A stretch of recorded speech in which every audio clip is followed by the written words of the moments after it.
Hello, everyone, and welcome to my second virtual Télécoms Sans Frontières HotShot. And joining me today on the hot seat is Carolina Duarte de Jesus.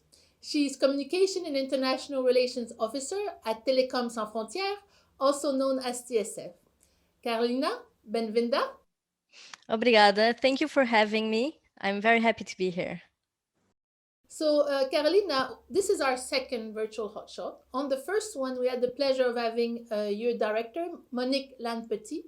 And during our discussion, she mentioned a number of projects that you have delivered and through the many years that you've been working in the field, and many that are ongoing right now. Maybe you can share with us, some that are ongoing right now and how you use telecom for the good of the people. It would be my pleasure. We have different types of ongoing missions that each in their own way show the importance of telecommunications in these humanitarian contexts. So our oldest ongoing mission is in Syria, where since 2012 we have been bringing connectivity to medical centers. These connections facilitate significantly the daily work of medical teams on the ground and help to handle the COVID-19 situation right now through pre-appointments or remote consultations, for example. Um, Another good example of the types of missions that we do is the protection of migrants and refugees.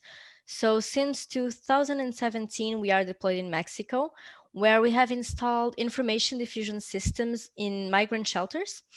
The goal is to display information about their rights, just news, and of course, since COVID-19 hit, about the evolution of the pandemic as well. Another of these examples is in Greece, in the island of Lesbos. We deployed after the fire that destroyed the Moria refugee camp, which was the biggest refugee camp in Europe. And we installed internet connectivity to allow asylum seekers to contact their loved ones. More recently, I think everyone remembers the Port of Beirut explosion that happened 6 months ago.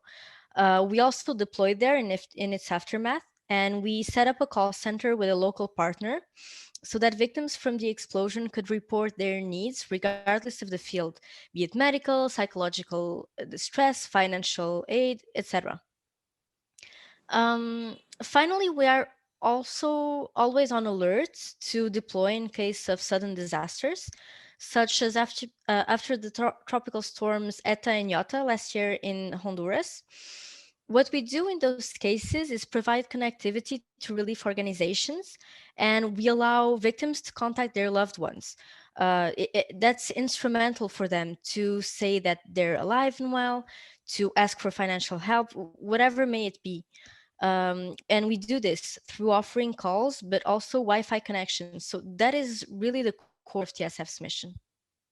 I like that what you said, using telecom to help people stay connected, which is really a key need when you're in, when you're stressed, when you're worried, when there's things happening, you need to be as connected as possible. I think that's very powerful.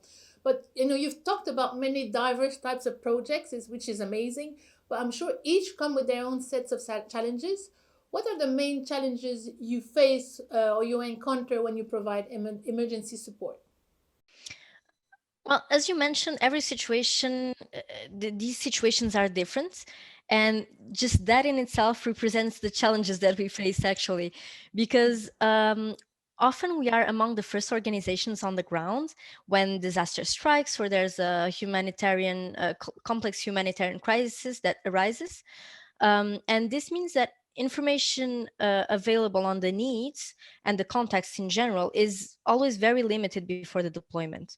So once on the ground, the challenge is adapting to each situation, understanding as quickly as possible what the needs are and the best technical solutions to meet those needs of the victims, and to do that as fast as we can as well.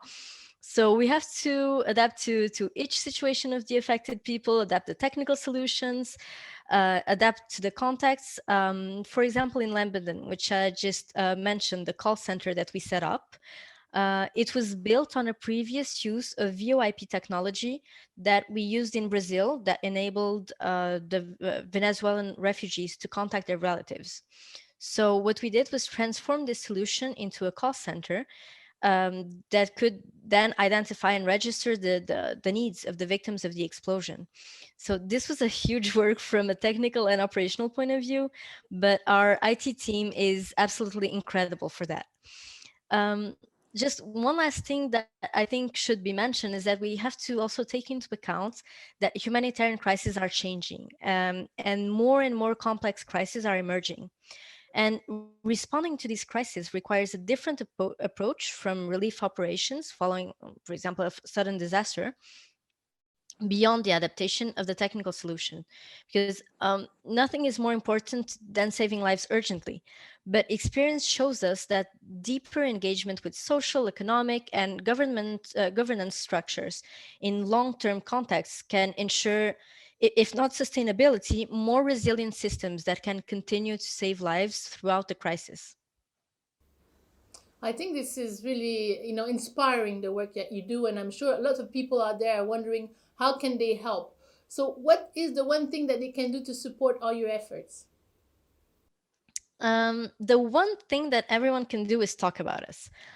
Follow our website, our newsletter, our social media, whatever people might prefer. But follow what we do and talk about us around you, because talking about us can bring us visibility, donations, partnerships.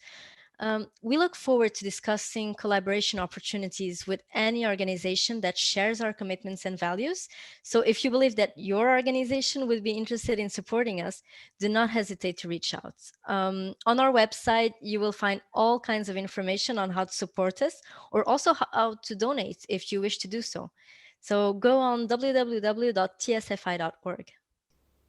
Wow, Carolina, what a great interview. Thank you so much. It's nice to see young people like yourself getting involved, in our industry for the good of the people, and to see how you use telecom again for the good of the people. I'm really inspired by all the things that you do.